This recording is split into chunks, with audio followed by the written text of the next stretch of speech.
예, 감사합니다. 예, 우리 성도 간에 서로 문안 인사 나누도록 하겠습니다. 우리 한 주간 평안하셨습니까? 하고 인사 나누겠습니다. 예, 예, 한마디 더 주님만 기대합니다. 인사하겠습니다. 네. 이제 날씨가 제법 이제 가을 날씨 되었어요. 그죠? 하늘도 많이 높고 푸르고 또 이제 단풍 색깔이 저희가 사는 태초는 이제 어느덧 조금씩 이제 단풍 그 색깔로 이렇게 젖어들고 있는 모습들을 보게 됩니다. 하나님이 참 신실하세요. 그죠? 코로나 바이러스 때문에 우리가 올해가 어떻게 지나가고 있는지 정말 정신없이 지나가고 있는 이때에도 하나님은 늘 신실하게 하나님의 그 주관하신 섭리 가운데에서 일하고 계시고 또 모든 피조 세계가 하나님을 찬양하고 또 주님 앞에 영광 돌리는 그런 모습들로 나아가고 있습니다. 그 가운데 특별히 하나님의 형상으로 지음받은 저와 여러분들은 어떤 태도로 하나님 앞에 나아가야 될까? 그 신실하신 하나님 앞에 우리가 어떤 마음으로 나아가야 될까? 오늘 우리 희연자매 기도한 것처럼 우리가 정말 그 하나님을 더 알아가고 또 하나님을 사랑하는 그런 태도 마땅히 우리가 취해야 될 줄 믿습니다. 아멘이시죠? 예, 그래서 지금 이 시간 여러분 마음을 좀 새롭게 하시고 가장 사단이 우리로 하여금 하나님 말씀 앞에 나아가는 그 과정 속에서 가장 많이 속이는 것 중에 하나가 아무런 기대 없게 만드는 거예요. 아무런 기대 없게. 우리의 마음이 새로워져야 됩니다. 우리 안에 계신 성령께서 우리를 인도하셔서 우리의 심령이 날로 날로 새로워질 수 있어요. 하나님 말씀 앞에 특별히 우리가 모였을 때 우리의 마음을 새롭게 하시고 하나님 말씀에 전심으로 화답하는 그런 시간 될 수 있기를 바랍니다. 자, 오늘 고린도전서 강의 15번째 시간입니다. 모든 일을 적절하게 하고 질서 있게 해야 합니다라는 본문 내용의 말씀 제목을 가지고 고린도전서 14장 함께 보도록 하겠습니다. 먼저 1절 말씀 우리 한 목소리로 같이 읽도록 하겠습니다. 시작. 사랑을 추구하십시오. 신령한 은사를 열심히 구하십시오. 특히 예언하기를 열망하십시오. 아멘. 우리는 지난 시간에 모든 은사보다 우리가 더 구해야 할 은사가 있다. 근데 모든 은사보다 우리가 구해야 될 은사가 뭐였죠? 네, 바로 사랑의 은사였죠. 그 사랑의 은사에 대해서 우리가 고린도전서 13장을 통해서 같이 살펴봤습니다. 성경이 말하는 참사랑이 무엇이라고 했는가? 우리 지난 시간에 우리가 많이 이 내용을 3번이나 읽었었는데 한번 안 보고 한번 외워보겠습니다. 라고 하면 이제 당황스러우시죠? 예, 보시면서 같이 성경이 말씀하는 사랑 시작. 삼위일체 하나님에 대한 지식과 그에 따른 바른 믿음에서 나온 사랑이며 하나님의 계명을 즐거이 순종하는 사랑. 예, 이것이 바로 성경이 말씀하는 사랑의 정의인 것입니다. 아멘. 바울은 말씀을 따라 바르게 순종하는 이런 사랑의 삶을 추구하라라고 권면하면서 그 사랑의 삶을 추구하는 데에 아주 필요한 은사 하나를 열망하라고 하는데 그것이 바로 예언의 은사를 열망하라라고 이야기를 합니다. 예언의 은사는 우리가 12장을 통해 살펴본 것처럼 하나님의 맡겨진 말씀의 의미를 가지고 있다라고 했어요. 그리고 이 맡겨진 말씀은 과거에 구약 시대에는 하나님의 택하신 선지자와 예언자들을 통해서 그들의 입술의 통로를 삼아서 하나님의 맡겨진 말씀이 선포가 되었었죠. 그래서 때로는 그것이 앞날을 내다보는 의미의 예언의 말씀을 포함하고 있는 지금 현재 하나님의 백성들에게 필요한 말씀을 하나님이 예언자와 선지자의 입술에 맡겨서 전달하셨던 형태였다는 거예요. 그러나 신약 성도에게 있어서 오늘을 살아가는 저와 여러분들에게 있어서는 더 이상 그와 같은 중간 매개체가 필요 없이 하나님은 특별 계시의 완성인 성경을 저와 여러분들에게 주셨습니다. 아멘. 그래서 이 성경을 바르게 읽고 그리고 해석해서 하나님의 본뜻을 잘 이해하고 바르게 전달하게 되는 것이 참된 예언의 은사가 되는 거예요. 아멘이십니까? 예.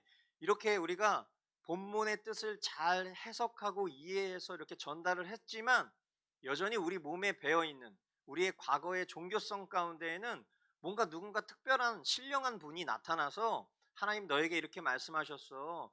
너 올해 결혼하게 될 거래. 그러니까 지금부터 너의 몸과 마음을 정결하게 해. 이런 초자연적인 말도 안 되는 예언의 은사를 사모하시는 분들이 있어요. 하나님이 나에게 너에 대해서 이렇게 말씀하셨어. 근데 이것이 얼마나 큰 어폐인지 제가 여러 번 설명드렸어요. 하나님은 우리를 사랑하시는 분이십니다. 아멘. 하나님 우리와 인격적이고 직접적인 교통을 나누시길 원하시는 분이라고요. 그런 분이 왜 꼭 다른 사람을 통해서 나에게 얘기해야 되냐. 내가 제 아들, 딸을 사랑하면 이 아이들한테 하준아 사랑해, 하연아 사랑해 이렇게 얘기하는 게 정상적인 건데 하준이한테 누나한테 전달해 사랑한다고 아빠가 이게 정상적이냐고. 비정상적이잖아요. 하나님 인격적인 분이시라고요. 하나님 우리를 너무 사랑하신다고. 그래서 우리 한 사람 한 사람 마음 가운데 거하시는 분이시라고. 그런 하나님이 이 마음에 계신 성령님으로 감동을 주실 수도 있고 그리고 그 성령님의 감동을 도움 통해 우리가 성경을 읽을 때 이 말씀이 그냥 죽은 말씀이 아니라 활자가 되어서 살아있는 말씀이 되어서 우리에게 하나님이 직접적으로 말씀하시는 계시가 될 수 있다 없다? 있다라는 거예요. 그러므로 이 예언의 은사라는 건 우리가 참 사랑의 정의와 연결시켜서 생각해 보면 참 사랑이 뭐라고 그랬죠? 삼위일체 하나님에 대한 지식. 삼위일체 하나님에 대한 지식이 어디 담겨 있어요? 성경에 있잖아요. 성경 외에 하나님에 대한 지식을 알 수 있는 방법이 있습니까? 없단 말이에요. 삼위일체 하나님에 대한 지식과 그 지식에 따른 바른 믿음에서 나온 것이 사랑이라는 거예요. 그러므로 성경을 우리가 가까이 하지 않으면 사랑할 수 없는 거예요. 이 성경, 하나님의 맡겨진 말씀, 이 예언의 은사가 우리 가운데에 존재할 수가 없는 거예요. 성경을 우리 가까이 하지 않으면. 그러므로 사랑의 은사와 예언의 은사는 뗄래야 뗄 수 없는 그런 관계라는 것을 우리는 이 말씀을 통해서 깨닫게 되는 것입니다.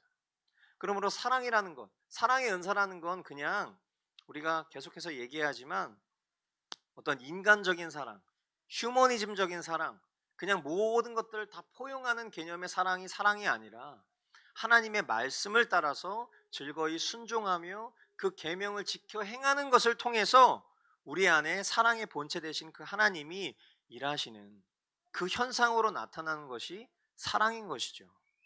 그리고 그 사랑의 연료, 사랑의 기름이라고 할 수 있는 건 결국 바로 예언, 하나님의 맡겨진 말씀이라는 것입니다. 아멘? 아멘이십니까? 예, 뒤에 난방을 좀 꺼야 될 것 같아요. 지금 꾸벅꾸벅 조시는 분들이 한두 분 지금 나타나려고 하고 있는 중이에요. 아직 조시진 않은데. 자, 집중해서 우리 마음을 새롭게 하고 하나님 말씀 앞에 나아가겠습니다. 2절로 5절 말씀. 방언으로 말하는 사람은 사람에게 말하는 것이 아니라 하나님께 말하는 것입니다. 아무도 그것을 알아듣지 못합니다. 그는 성령으로 비밀을 말하는 것입니다. 그러나 예언하는 사람은 사람들에게 말하는 것입니다. 그는 덕을 끼치고 위로하고 격려하는 말을 합니다. 방언으로 말하는 사람은 자기에게만 덕을 끼치고 예언하는 사람은 교회에 덕을 끼칩니다. 여러분이 모두 방언으로 말할 수 있기를 내가 바랍니다마는 그보다도 예언할 수 있기를 더 바랍니다.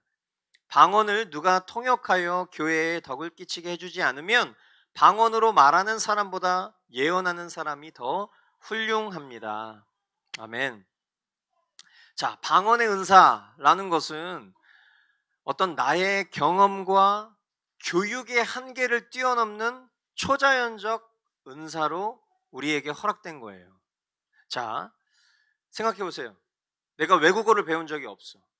그런데 어느 날 나에게 나도 알아듣지 못하는 나라의 외국어를 할 수 있는 능력이 생겼다. 그러면 그것은 경험적인 겁니까? 초자연적인 겁니까? 초자연적인 거죠. 여기서 함정이 있는 거예요. 뭐냐면 초자연적이라고 하니까 기이한 소리라고 생각하는 거예요. 그런데 내가 배워본 적이 없는, 예를 들어서 말레이시아어를 했다. 그거 초자연적인 거잖아요. 기이한 거잖아요.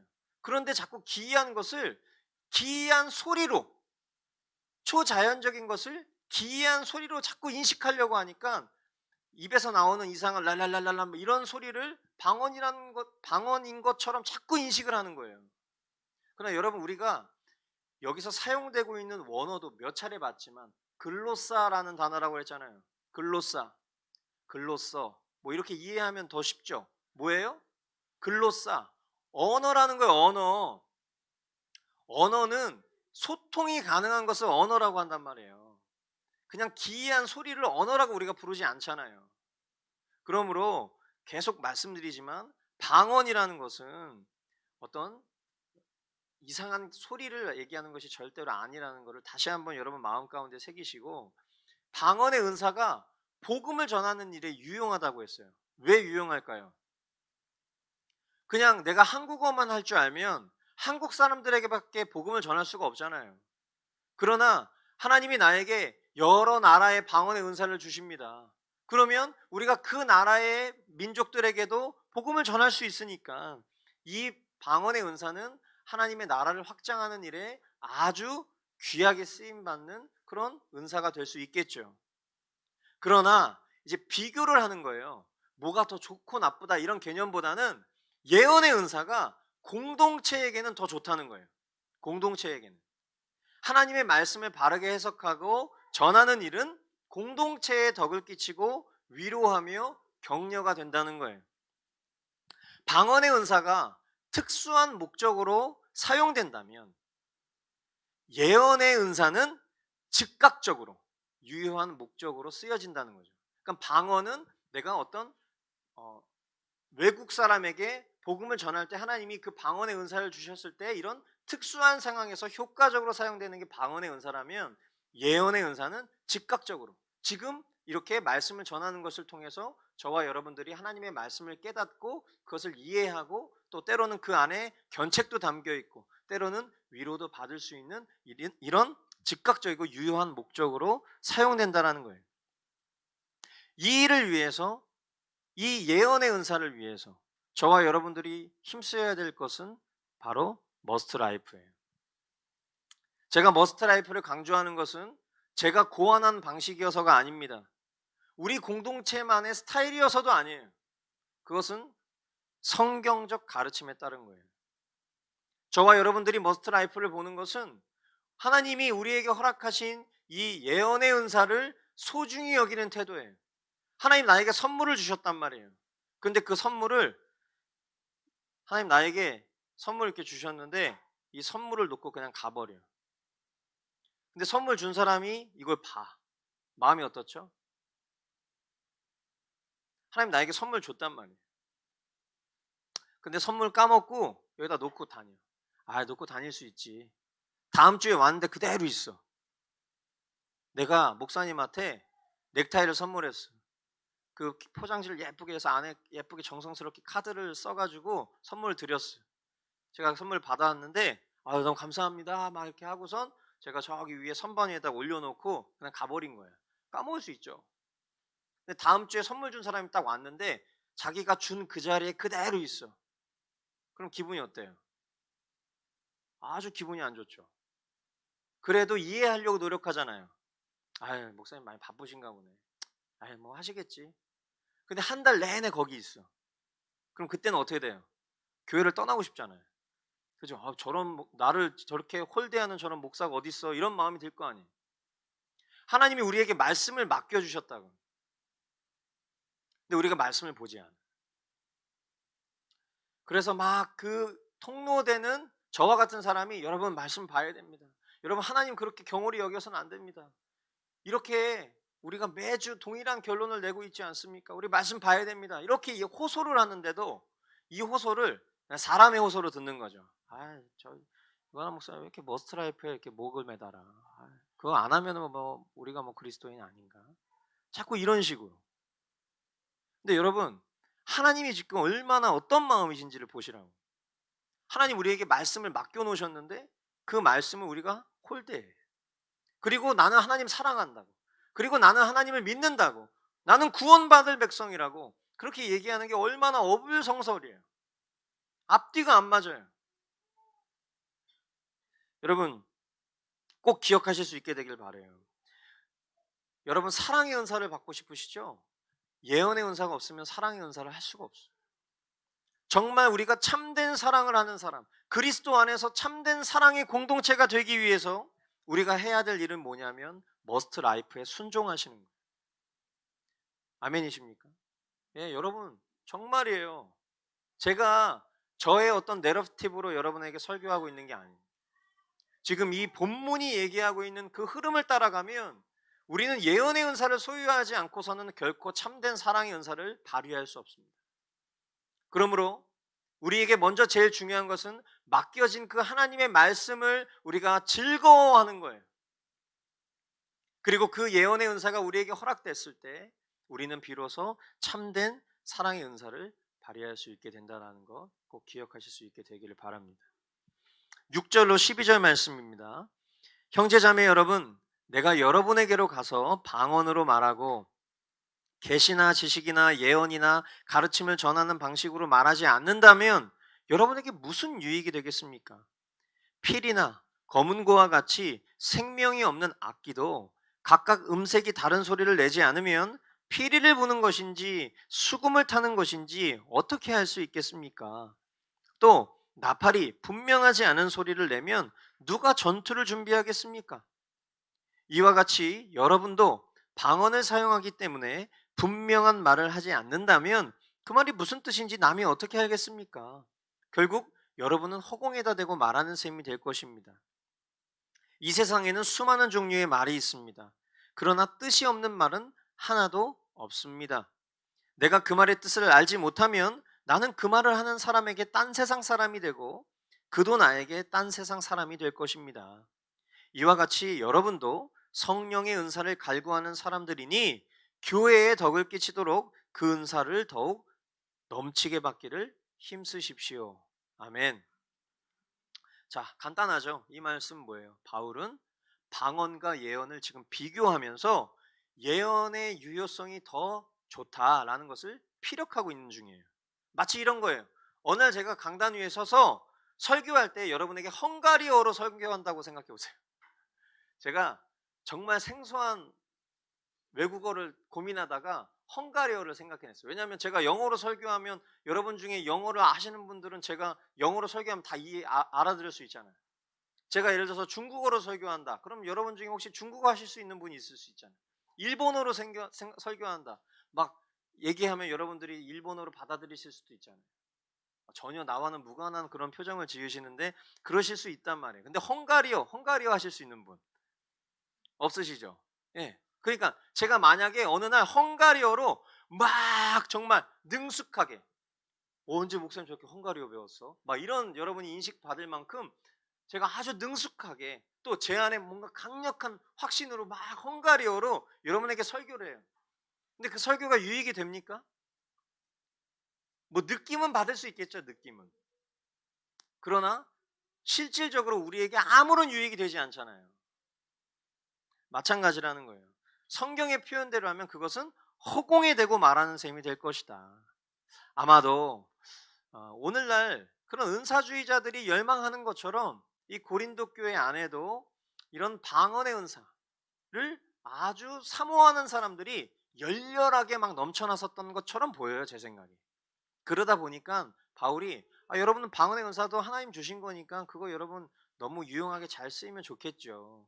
그런데 진짜 우리가 생각해 보자고요. 뭐가 정말 우리에게 중요합니까? 지금 당장 우리에게 진짜 필요한 것은 하나님의 맡겨진 말씀을 바르게 이해하고 해석하고 그것을 전달하는 그 은사가 우리 공동체를 더 살찌게 만드는 것 아니겠습니까? 라고 얘기하고 있는 것이라는 거예요.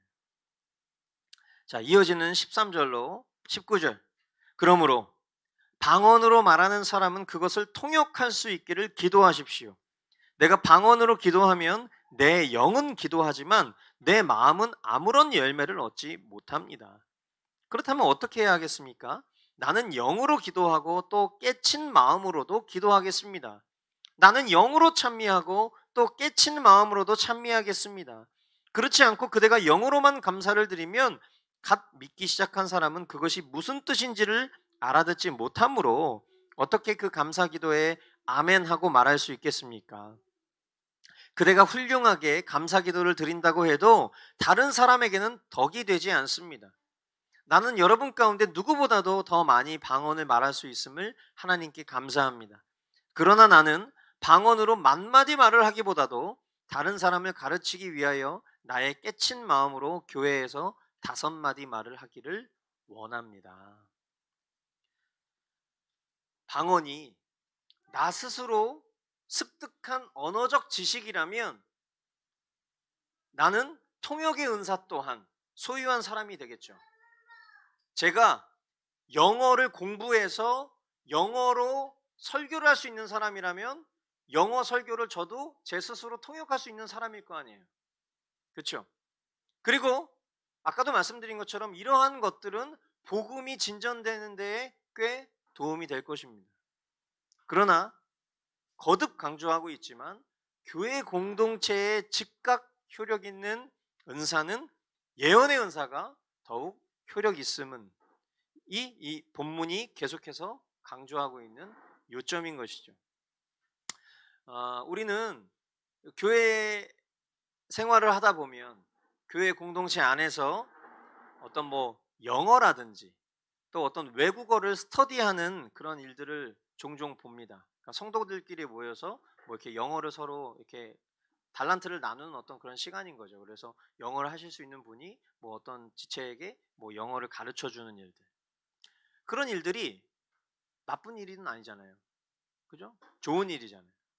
그것이 어떤 취미 생활 혹은 지식적인 축적에 있어서 도움이 되는 일이기 때문에 우리가 어떤 그런 행동들을 부정적인 견해로 생각하지 않습니다. 근데 우리는 한 단계 더 생각해야 돼. 거기까지 생각하면 그게 나쁜 일은 아니잖아. 이런 인식이 당연히 있어요. 그런데 그러한 모임들은 세상에도 흔히 있는 모임이에요. 교회가 추구해야 되는 것들이 있는데 보다 더 신령한 것들을 추구해야 된다라고 성경은 얘기하고 있어요. 그러니까 우리가 같이 모여서 영어를 공부하고 같이 모여서 일본어를 공부하고 같이 모여서 어떤 취미 생활을 영위하는 것은 나쁜 일은 아니지만 그보다 더 근간에 있어야 할 중요한 것들이 있다는 거예요. 그게 뭐냐? 그게 바로 하나님의 말씀을 함께 나누고 연구하는 일에 앞장을 서야 된다는 거예요. 교회가 교회로 모일 때 교회의 본질은 세상과 분명 구별됨이 있어야 된다. 거룩함이 있어야 된다는 거예요. 근데 그 거룩함의 본질이 뭐냐? 성도들이 함께 모여서 주일날 예배 끝나고 축구하러 간다. 좋은 일이에요. 그런데 교회 안 오고 축구하러 간다. 아주 이상한 일이죠. 하나님의 말씀을 함께 모여서 나누고 연구하는 일은 너무 아름다운 일이에요. 그런데 취미 생활을 함께 하기 위해서 막 노력하는 일에 열심을 가져. 되게 이상한 일이에요. 그러니까 제가 신앙생활을 하면서 제가 사역자로 사역하면서 겪었던 여러 가지 일들 중에 제일 아이러니한 일들이 이런 일들이에요. 그러니까 뭔가 함께 모여서 어떻게 하면 우리가 우리의 신앙의 유익을 갖기 위해서 더 힘쓸 수 있을까를 고민하는 게 되게 정상적이고 바른 태도인데 그런 열심은 되게 없는데 다른 부수적인 열심을 되게 열심히 갖는 경우들이 많아요.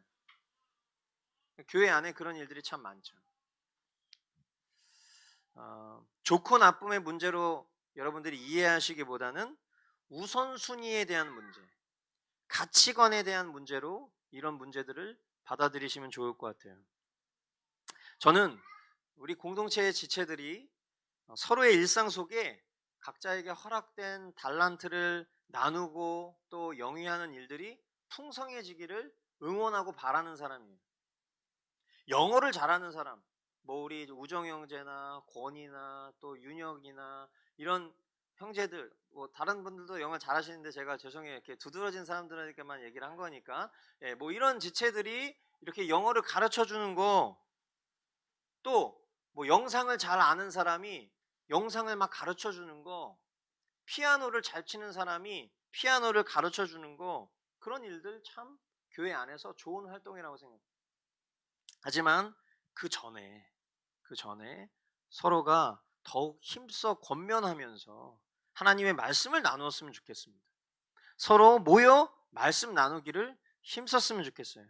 그래서 공동체를 향한 하나님의 마음을 우리 각 사람이 더 깊이 깨닫고 분별해서 각자의 자리에서 복음의 증인으로 더 공교하게 서 나아갔으면 좋겠어요. 그래서 우리가 지금 코로나 때문에 참 너무나 어려운 시간을 겪고 있지만, 하나님이 이 코로나를 종식시켜 주시고 좀 갈수록 완화되게 인도해 주신다면, 저는 우리 성도들이 형제들끼리 모여서 같이 말씀 나누고 볼도 좀 차고, 우리 자매들이 함께 모여서 말씀 나누고, 또 자녀들 좀 남편한테 맡겨놓고 영화도 좀 보러 가고, 어떤 그런 일상이 우리에게 좀 빨리 회복됐으면 좋겠다는 생각이 들어요. 무엇보다 제일 중요한 것, 우리의 여가와 취미를 공동체 안에서 함께 나누는 것보다 더 중요한 것은 하나님의 말씀을 우리 깊이 사모하고 모여서 그 말씀을 나누는 일, 그 일에 우리가 더 앞장서길 바라고, 우리 형제들이 몇 명 모여서 말씀 받던 그룹이 있었어요. 그 그룹이 이제 어떤 사조직으로 형성될까봐 저에게 허락을 받고 우리 형제들 몇 명이 모여서 말씀 받던 그때, 이제 제 핸드폰으로 이렇게 있으면 알람이 딱 옵니다. CCTV, 누가 외부인이 침입을 한 거죠. 그래서 딱 보면은 우리 형제들이 모여서 같이 막 눈 감고 기도하고 말씀 보는 그 모습을 볼 때 너무 행복했어요. 그런 일들이 우리 공동체 안에 빨리 더 회복됐으면 좋겠어요. 그래서 뭐 카페 가서는 마스크 벗고 차 마실 수 있잖아요. 지금 아직 1단계니까 여러분들 다시 그런 모임 좀 부활하셔서 예배당에 오셔서 두세 명이 모여서 예수 그리스도의 이름으로 모인 그 자리, 주님이 함께 하시는 그 모임, 계속 그런 모임들이 좀 더 왕성하게 생겨났으면 하는 바람을 또 전달해 봅니다. 자, 20절로 25절 말씀입니다. 형제자매 여러분, 생각하는 데는 아이가 되지 마십시오. 악에는 아이가 되고 생각하는 데는 어른이 되십시오. 율법에 이렇게 기록되어 있습니다. 주님께서 말씀하시기를 내가 방언을 하는 사람의 혀와 딴 나라 사람의 입술로 이 백성에게 말할지라도 그들은 나의 말을 듣지 않을 것이다 하셨습니다. 그러므로 방언은 신자들에게 주는 표징이 아니라 불신자들에게 주는 표징이고, 예언은 불신자들에게 주는 것이 아니라 신자들에게 주는 것입니다. 온 교회가 한 자리에 모여서 모두가 방언으로 말하고 있으면 간 믿기 시작한 사람이나 믿지 않는 사람이 들어와서 듣고 여러분은 미쳤다고 하지 않겠습니까? 그러나 모두가 예언을 말하고 있으면 간 믿기 시작한 사람이나 믿지 않는 사람이 들어와서 듣고 그 모두에게 질책을 받고 심판을 받아서 그 마음속에 숨은 일이 드러나게 됩니다. 그래서 그는 엎드려서 하나님께 경배하면서 참으로 하나님께서 여러분 가운데 계십니다 하고 환히 말할 것입니다. 아멘. 너무 놀라운 말씀이에요. 너무 놀라운 말씀. 우리가 헷갈려하고 있는 것들 여기에 다 정리하고 있어 지금. 방언으로 말하는 것이 신자된 표가 아닙니다 이렇게 얘기했어요. 근데 여러분 이것을 오해하시면 안 돼요. 그러니까 우리가 방언의 은사가 지금 신령한 거잖아요. 근데 방언으로 말하는 것이 신자된 표가 아니네? 뭐지? 헷갈려 할 이유가 전혀 없어요. 무슨 말이냐면 방언이 뭐라고 그랬어요? 외국어라고 그랬잖아요. 외국어. 외국어는 신자에게만 있는 겁니까? 아니잖아요. 우리 하나님을 믿는 사람들이 외국어 할 수도 있지만 하나님을 믿지 않는 사람들도 외국어 할 수 있단 말이에요. 그러니까 모두가 소유한 능력이라는 거예요. 그러니까 불신자들에게도 소유하게 된 능력이니까 방언으로 말하는 것이, 방언으로 말했다고 해서 그게 다 예수 믿는 사람은 아니다라는 얘기인 거예요. 그렇죠? 우리가 인식하고 있었던 이상한 방언, 랄랄랄랄랄 하는 거, 제가 여러분들에게도 몇 차례 말씀드렸고 아마 제 얘기 때문에 여러분들 유튜브 찾아보신 분들이 있을 거예요. 힌두교 사람들이 우리랑 똑같이 방언해. 기독교 방언인데 힌두교 사람들을 랄랄랄랄 해. 라마불교 승려들이 막 불교하는데 샤칼라카 살랄라 살랄라 막 이렇게 해. 근데 우리나라 사람, 우리 예수님 믿는 사람들도 기도한다고 방언하는데 그 사람들이랑 똑같이 해. 내가 방언했다고 해서 구원 받은 겁니까? 그래서 그렇게 해서? 아니잖아요. 그런데 순복음 교단은 같은 복음주의권 안에 있는 교단이지만 방언 받아야 구원 받았다라고 한단 말이에요. 얼마나 성경이랑 대치됩니까? 그죠? 방언 받아야 구원 받았다라고 가르친단 말이에요. 그게 순복음 교단 교리예요. 그런데 지금 말씀에 그대로 있단 말이에요. 방언으로 말하는 것이 신자된 표가 아니다라는 거. 그런데 보십시오. 하나님의 말씀을 읽고 해석해서 바르게 전하는 능력은 불신자들은 흉내조차 낼 수 없는 일들이에요. 그렇죠? 우리가 하나님의 말씀을 봅니다. 그 말씀을 읽고 하나님이 이 말씀을 통해서 나에게 직접적으로 말씀하시는 그 계시를 깨닫고 누군가에게 그 말씀을 해석하여 전달할 수 있는 능력은 불신자들은 흉내낼 수 없는 일이랍니다. 저 어렸을 때 영화배우 박중훈 씨가 주연으로 출연했었던 영화 중에 할렐루야라는 영화가 있었어요. 되게 코미디 영화였는데 그 영화에 보면 이 박중훈 씨가 깡패 두목인가 아마 그래요. 그런데 그 깡패 두목인 그 박중훈 씨가 이제 어떻게 하다가 교회 목사로 위장을 해가지고 교회 목사인 척하는 일들이 나와. 그래서 거기서 이제 막 어떤 권사님이 우리 아들 좀 기도 좀 해주세요. 우리 아들이 말 안 들어가지고 맨날. 그래서 이제 목사실로 들어가면 예 제가 기도하겠습니다. 잠깐 어머니 나가 계시죠. 그러면 그 아들한테 너 이 새끼 죽여버려. 막 이렇게 하니까 애가 막 사지를 막 벌벌 떨고 나가가지고 말 잘 듣겠습니다. 막 하면서 성가대하고 막 이런 장면이 나와. 그게 이제 차태현 씨가 어렸을 때 이렇게 출연했던 막 그런 장면이 갑자기 떠오르는데, 하지만 그런 어떤 외형적인 흉내를 낼 수 있지만 우린 딱 보면 알잖아요. 진짜인지 가짜인지, 사이비인지 진짜인지 알잖아요. 불신자들은 이런 예언의 은사, 하나님의 말씀을 바르게 이해하고 해석할 수 있는 능력이 없어. 그러므로 저와 여러분들이 머스트 라이프를 통해서 하나님이 나에게 주신 마음과 그 마음을 가지고 하나님 앞에 기도할 수 있다면 그게 진짜 신자의 표라는 거예요. 그게 진짜 구원받은 자의 증표라는 거예요. 얼마나 감사한 일이냐. 계속 말씀드리지만 거짓 방언은 기이한 소리예요. 우리의 경험과 우리 주변의 불신자들이 이런 평가들이 있었잖아요. 뭐죠? 교회를 갔어. 우리 주변에 어떤 친구가 나한테 그런 얘기 하는 거예요. 여러분 주변에 있는 지인들이 아마 여러분들한테 한 번쯤은 다 그런 얘기 했을 거예요. 나 옛날에 교회 한번 갔었어. 교회 갔는데 막 사람들이 불 끄고 막 괴성 지르면서 막 이상한 소리로 기도하는 모습 봐서 너무 무서워서 나가고 싶은데 나갈 수가 없었어. 그래서 나 교회 안 가려고. 그렇게 얘기하는 증언들을 여러분들이 한두 번 다 들어봤을 거예요. 그죠? 여기 보세요. 지금 그렇게 써 있잖아요. 이제 막 믿기 시작한 사람들이, 믿지 않는 사람들이 교회에 왔는데 다 방언으로 말하고 있으면 그 사람들이 뭐라고 말한다? 이 사람들 미쳤나 봐 라고 한다고. 여기 성경에 그대로 써 있잖아요. 고스란히. 이게 신령한 언어라고 우리가 인식하는 순간 얼마나 큰 성경의 가르침을 거역하고 있는지 우리가 지금 보는 거예요.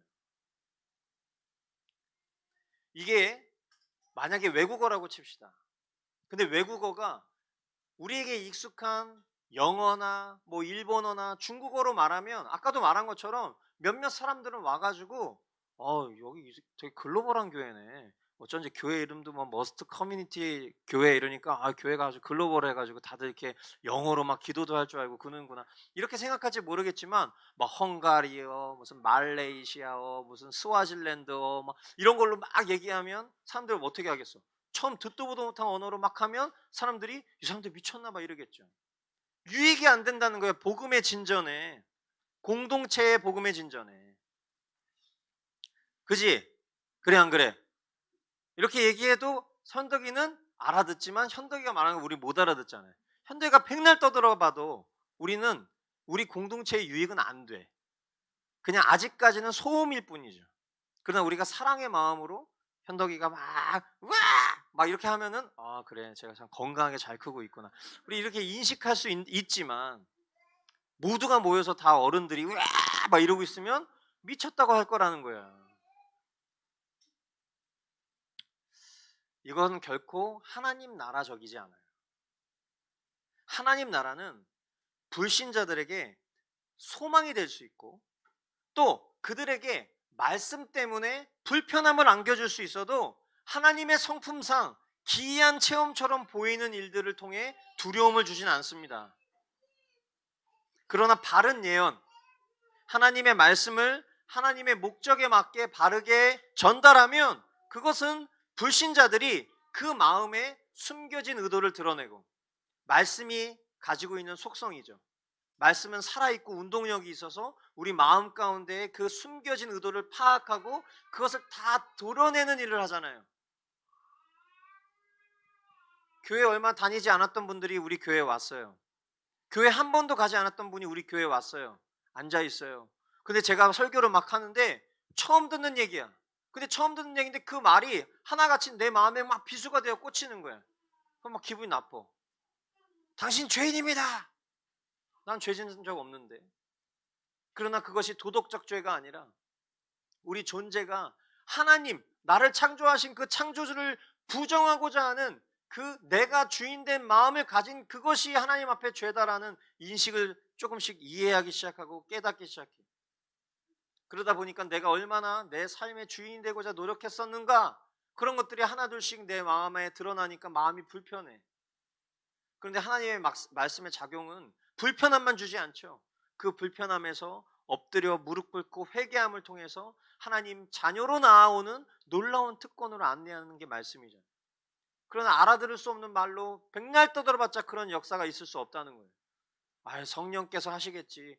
성령님이 그렇게 초자연적으로 막무가내로 무작정 그렇게 일하시는 분이 아니라고. 질서의 하나님이라고. 질서의 하나님. 우리가 알아들을 수 있는 언어를 통해서 우리에게 직접적으로 말씀하시는 이 일들을 지금 이 본문을 통해서 얘기하고 있잖아요. 아멘입니다. 정말. 여러분 정말 이걸 잘 이해하셔야 돼요. 저도 제가 몇 차례 말씀드렸지만 저도 옛날에 방언 진짜 기가 막히게 잘했어요. 제가 예수님 믿고 나서 얼마 안 돼가지고 우리 교회에 방언 제조기가 오셨어요. 그래서 방언 제조기가 토요일 날 오셔가지고 우리 청년부 모임 때 우리 청년부 목사님 개혁주의 신학 공부하신 분인데 그분을 데리고 왔어요. 하여튼 그래가지고 뭐 토요일 날 모여가지고 막 방언하는데 제가 맨 앞에 나가서 저 방언하고 싶습니다 해가지고 그 목사님이 제 위에다가 손을 얹고 막 기도하시면서 제 귀에다 대고 이렇게 얘기하셨어. 할렐루야 할렐루야 할렐루야 할렐루야 할렐루야. 따라해 할렐루야 할렐루야 할렐루야 막 이렇게 되는 거예요. 막 오 나도 모르게 막 이 주변에 들리는 음성을 따라가는 거지 내가 막 랄랄랄랄라. 근데 여러분 이게 얼마나 터무니없는 일인지 지금 우리는 성경을 통해서 확인하고 있는 거예요.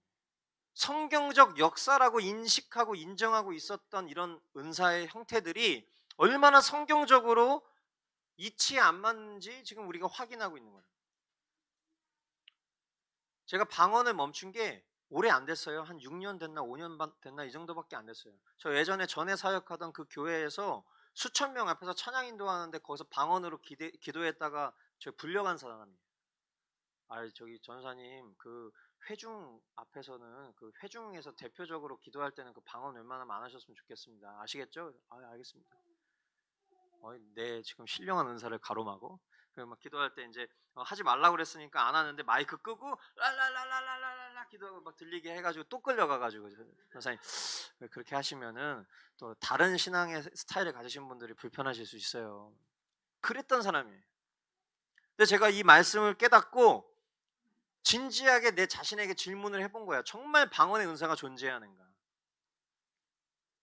그래서 이제 헬라어도 파고 또 이 성경의 주해들을 찾아보고 과거의 교회사를 찾아보고 한 결과 얼마나 이게 문화적인 건지 깨닫게 된 거예요.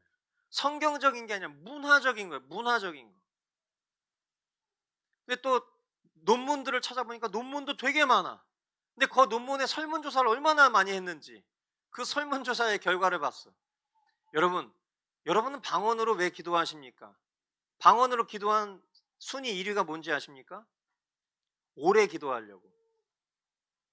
오래 기도하려고 방언한다는 거예요. 근데 그렇게 생각해보니까 저도 오래 기도하려고 방언했던 경향이 많더라고요. 그냥 내가 하나님 앞에 하나님 저 왔습니다. 늘 저와 함께 하시는 하나님 사랑합니다. 매 순간 저와 동행해 주시고 인도해 주실 것을 믿습니다. 예수님의 이름으로 기도합니다. 아멘. 이러고 집에 가면 뭔가 되게 잘못된 것 같은 거예요. 너무 기도 짧게 한 거야.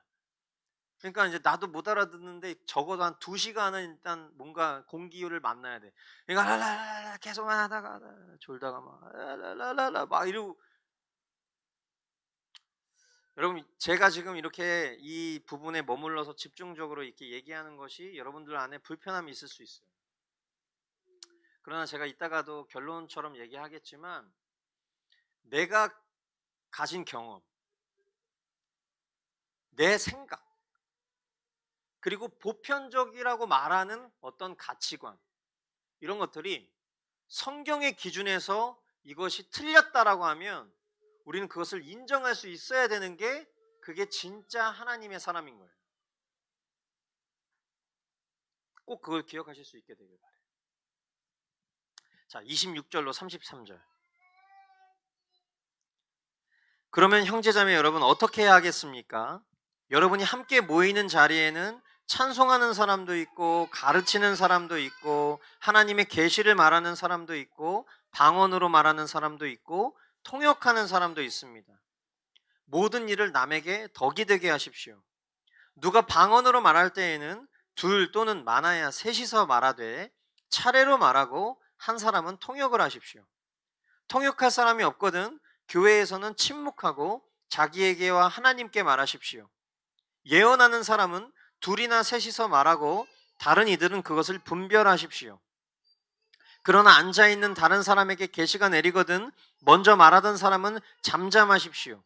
여러분은 모두 한 사람씩 한 사람씩 예언을 할 수 있습니다. 그래야 모두가 배우고 권면을 받게 됩니다.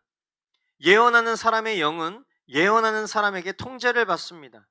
하나님은 무질서의 하나님이 아니라 평화의 하나님이십니다. 성도들의 모든 교회에서 그렇게 하는 것과 같이. 자, 방언과 예언은 공통적인 게 하나 있어요. 그게 뭐냐면 무질서하게 행해져서는 안 된다라는 겁니다. 교회에서 일어나는 이 모든 집회는 질서가 있어야 돼. 질서 있는 집회가 있어야 되는 거예요. 그러니까 제가 여기서 이렇게 설교를 하고 있는데, 만약에 누가 손을 들고 목사님 질문이 있습니다, 이러면 집회의 질서가 흐트러지겠죠. 사도시대는 찬송하는 사람, 가르치는 사람, 예언하는 사람, 방언하는 사람, 통역하는 사람, 이런 사람들이 되게 많았어요. 그리고 그것이 이 성령의 은사의 시초였기 때문에 굉장히 이와 같은 은사들이 그들의 믿음의 증표로 시작됐었기 때문에 교회 안에 이러한 받은 은사를 발휘하고 싶어하는 사람들이 너무나 많았겠죠. 그런 그들을 바른 질서로 가르치지 않으면 어느덧 자신에게 허락된 은사를 악용한다든지 아니면 막 무질서하게 사용하는 일들이 벌어질 수 있었어요. 그래서 바울은 질서를 세우는 것입니다.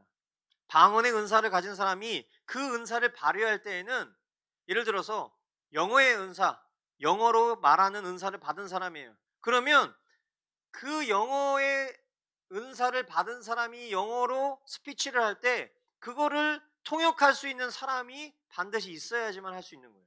왜냐하면 그 모임 회중의 언어로 통역을 해줄 수 있어야 유익이 되니까. 방언과 예언이 같이 가야 되니까. 그러니까 미리 사전에 그런 질서를 지켰겠죠. 그런데 그것도 3명 이상은 할 수 없었어요. 예언도 마찬가지예요.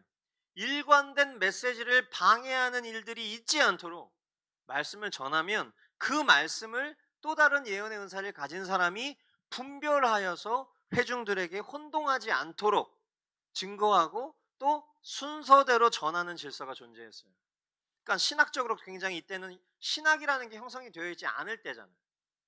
그러니까 내가 하나님 저에게 이런 마음을 주셨습니다 하고서 딱 얘기를 나눴는데 그 말씀이 성경적일 수 있지만, 어떤 사람은 예언의 은사를 받지 않았는데 예언의 은사를 너무 사모한 나머지 자기 마음엔 감동인 것처럼 하나님이 제 마음에 이런 마음을 주셨는데요 하면서 딱 전했어. 그랬는데 올해 말에 북한이 우리나라를 쳐들어온대요. 그럼 어떻게 돼? 회중 가운데 진리의 기준이 흐트러지겠죠. 하나님이 그 얘기 하셨다고 하니까. 그러니까 오늘날 예언의 은사 받았다는 사람들이 하는 일들이 다 이런 일이에요. 그러니까 어떻게 돼요? 교회가 혼란스러워지잖아요. 그러나 늘 말씀드리지만 주관적 체험, 그것은 성령의 감동이겠죠. 그러나 주관적 체험, 하나님이 나에게 이러한 감동을 주셨지만 그것을 분별할 수 있는 기준은 객관적 진리인 성경인 거예요. 그래서 이때 당시에 지금 성경이 완성된 때가 아니잖아요. 그러다 보니까 그런 하나님이 주신 마음의 감동을 나누는 사람이 있지만 그것이 정말 하나님 나라적인지 아닌지를 분별할 수 있도록 예언의 은사를 가진 두세 사람이 그것을 필터링하는 작업을 거쳐서 전했던 거라는 거예요. 그래서 어떤 이런 모든 은사들이 성경이 말씀하는 질서에서 벗어난 일들이 아니라는 거. 그것을 여러분들 꼭 분명히 해야 합니다. 자, 마지막 34절, 35, 마지막이 아니군요. 34절, 35절. 여자들은 교회에서는 잠자코 있어야 합니다. 여자에게는 말하는 것이 허락되어 있지 않습니다. 율법에서도 말한 대로 여자들은 복종해야 합니다. 배우고 싶은 것이 있으면 집에서 자기 남편에게 물으십시오. 여자가 교회에서 말하는 것은 자기에게 부끄러운 일입니다. 어떻게 하다 보니까 이제 이 고린도전서 강의를 하다 보니까 저희가 그 현대교회 문제로 다루었었던 내용들이 지금 계속 중첩돼서 나오고 있어요. 그러니까 아마 하나님께서 우리 공동체에게 반복 학습을 통해서 계속 우리에게 왜곡되어 있는 신앙관을, 가치관을 다시 바로 잡으라고 이렇게 만나게 하신 것 같아요. 제 생각에는. 자, 한번 우리 떠올려 볼게요. 은사주의 하면 여러분은 떠오르는 그림이 있을 거예요. 은사주의 하면 떠오르는 그림. 뭐 병 고치고 막 그런 그 기이한 소리로 방언하고 뭐 앞날을 내다보는 예언이라고 막 예언하고 어떤 그런 형태들이 이제 은사주의잖아요. 그런데 그 은사주의를 떠올렸을 때 너무 죄송한 얘기인데 은사주의 하면 떠오르시는 대표적인 분들은 거의 대부분 여자예요. 여성 사역자들이 되게 많아요. 그죠? 오늘 본문이 방언과 예언에 관해 설명하면서 왜 그 뒷부분에 방언과 예언 딱 설명하고 그 뒤에 갑자기 여자들은 교회에서 잠잠하라 이렇게 얘기를 했을까요? 그러니까 여러분 이거 그 남녀 차별에 대한 어떤 인간적 가치관으로 이 문제 접근하면 여러분 또 말씀을 다루심을 닫을 수밖에 없어요. 그러니까 말씀 그대로 받아들이려고 힘쓰셔야 돼. 믿음을 써야 돼. 특히 자매님들. 성경은 왜 이렇게 여자 차별하지? 이런 식으로 접근하시면 이거 해결 안 돼. 그런데 이거는 여자를 비하하거나 그 역할을 축소시키는 개념이 아니에요. 제가 현대교회 문제 다룰 때도 얘기했지만 하나님은 남자와 여자를 둘 다 공평하게 사랑하세요. 그런데 차이점이 있다면 남자와 여자에게 그 각 사람에게 주신 고유한 역할과 권한이 다를 뿐인 거예요. 이해가 되십니까? 차별하는 게 아니야. 남자에게 주신 역할과 권한이 있고 여자에게 주신 역할과 권한이 있어. 그게 하나님이 정하신 뜻이고 그 역할과 권한을 따라갈 때 그것이 질서가 된다는 거예요.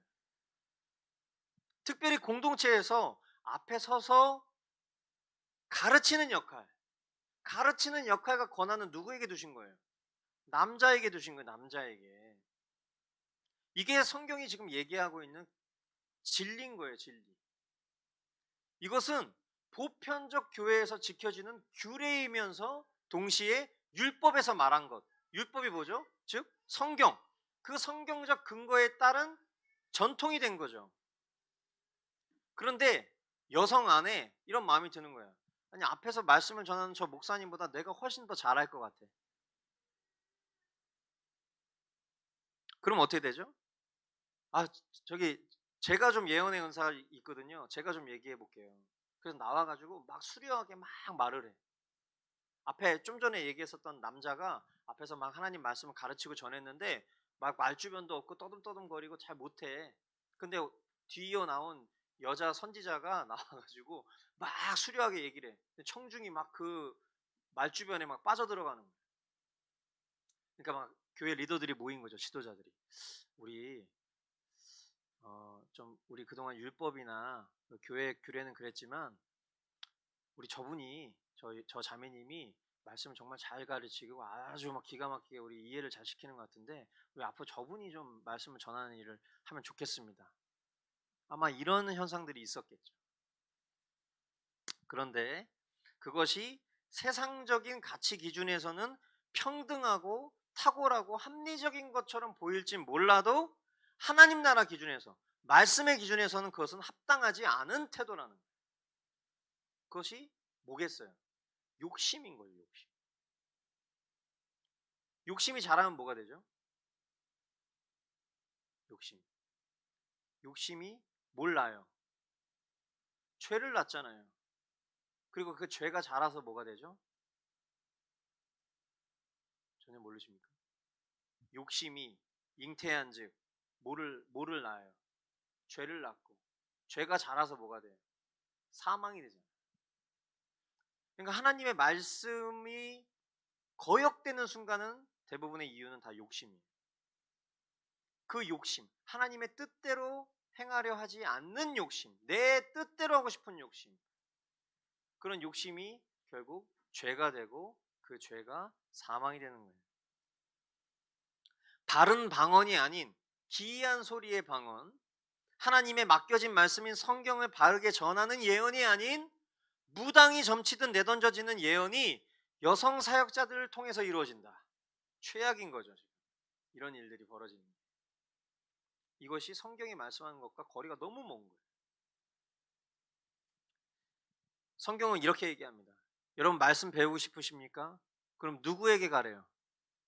자매님들, 말씀 배우고 싶으면 누구에게 가래요? 여러분들이 가실 수 있는 곳은 딱 두 군데밖에 없어요. 하나는 교회에서 목사의 지도를 받거나 아니면 여러분의 집에 가서 남편에게 배워라.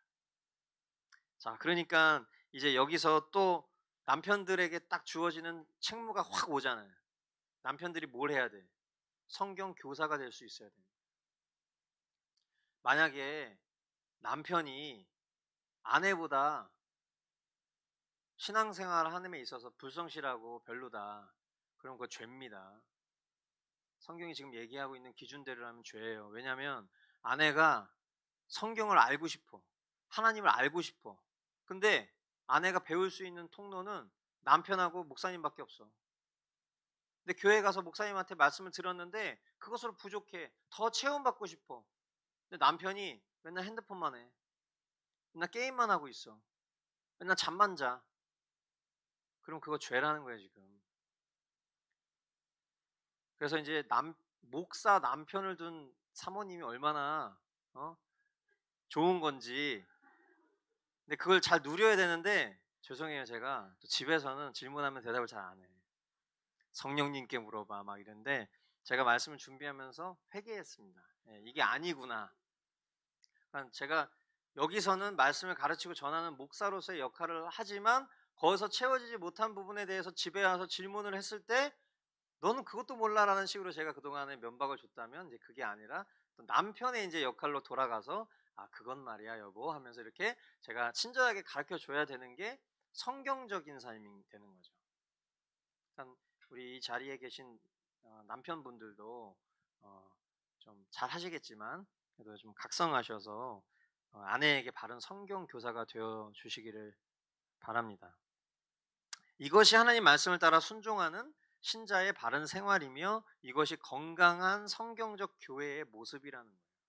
이 모습이. 자, 마지막 36절로 40절. 하나님의 말씀이 여러분에게서 났습니까? 또는 여러분에게만 내렸습니까? 누구든지 자기가 예언자이거나 성령을 은사로 받은 사람이라 생각하거든 내가 여러분에게 써 보내는 이 글이 주님의 명령이라는 것을 알아야 합니다. 누구든지 이것을 인정하지 않으면 그 사람도 인정을 받지 못할 것입니다.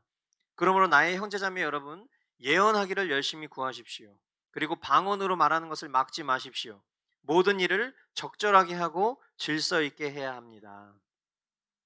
자, 건강한 교회의 질서는 그 기준이 하나님의 말씀인 성경에 있어야 한다라는 거죠. 아무리 인간의 상식에 익숙한 가치가 합리적으로 보일지라도, 사람의 생각과 성경의 기준이 달라서 관계의 갈등이 유발될 것처럼 보일지라도 교회의 건강은 얼마나 하나님 말씀에 따라 이루어지는가, 그것이 분명한 기준이 된다라는 것입니다. 그러므로 이 사도 바울의 편지가 이 편지의 수신자들인 고린도 교회에게는 매우 불편했을 것으로 보여요. 자신의 소견에 따라서 내 소견이 옳아라고 주장하고 싶은 사람들, 또 좋은 게 좋은 거야, 자꾸 그렇게 말씀 이렇게 갖다 대면서 이렇게 불편하게 관계 어렵게 만들지 마, 이런 사람들에게 이 사도 바울의 편지 되게 불편했을 거예요. 야, 우리 괜찮았잖아. 우리의 이 룰 질서 되게 괜찮았어. 지금 안정적이야. 근데 자꾸 왜 사도 바울이 얘기하는 것 때문에 다시 원점으로 돌아가야 되는 거야. 아, 그냥 사도 바울 우리 무시해버리자. 나 사도 바울 파 아니야, 사실은. 나 아볼로파야, 아볼로파. 너 아볼로파야? 에이, 나 예수파야. 고린도 교회 지금 현재 이런 모습이었잖아요. 다 자기 뜻대로 하고 싶은 거예요. 다 자기 뜻대로. 아마 여러분들도 이 말씀 들으시면서 또 불편함이 있으시는 분들이 있을지 모르겠어요. 그러나 하나님의 말씀은, 오늘 성경이 이렇게 얘기해요. 하나님의 말씀은 우리에게서 난 것이 아니에요. 우리가 하나님 말씀을 다스리고 통치할 수 있는 권한이 우리에게 없어요. 또한 그 말씀은 우리에게만 내려지지도 않았어요. 오히려 자신 스스로 참된 하나님의 종이라고 여기고, 또 자신 스스로 건강한 신자라고 한다면 불편한 모든 마음을 잠재우고 말씀의 뜻 앞에 나의 기준과 다른 가치를 내려놓고 순종할 수 있는 것, 그것이 참된 하나님의 종이요 건강한 신자일 것입니다. 그러므로 오늘 말씀의 결론이에요. 오늘 말씀을 통해서 우리는 두 가지로 결론 내릴 수 있어요. 하나는 모든 일을 성경의 기준을 따라 적절하게 하고 질서 있게 해야 한다. 아멘. 여러분들의 삶에 살아가면서 궁금한 점들, 여러분들의 삶의 기준을 세워야 될 일들, 선택해야 될 일들, 그 모든 것들은 다 성경에 답이 있어요. 만약에 그 성경에 대한 바른 해석과 그 이해가 부족하면 그것을 위해 존재하는 사람이 저고요. 그래서 그렇게 바른 기준을 따라서 모든 일을 적절하게 질서 있게 해야 하는 것, 오늘 성경이 우리에게 가르쳐 주신 하나의 결론이고, 또 다른 결론, 예언의 은사, 그것은 성경이라고 했죠. 성경을 힘써 읽고 배우고 그 말씀을 나누고 권면하고 위로하는 공동체를 세워가는 것. 아멘. 머스트 커뮤니티 교회 이제 4년 차를 지나고 있습니다. 내년이면 5년 차예요. 5년 차쯤 되면 이제 더 이상 우리의 연약함을 핑계 삼을 수 없는 나이죠. 5살이 되면 아이도 이제는 단단한 음식을 먹지 않습니까?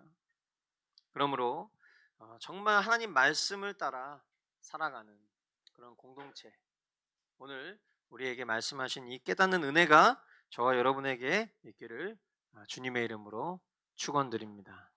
아멘.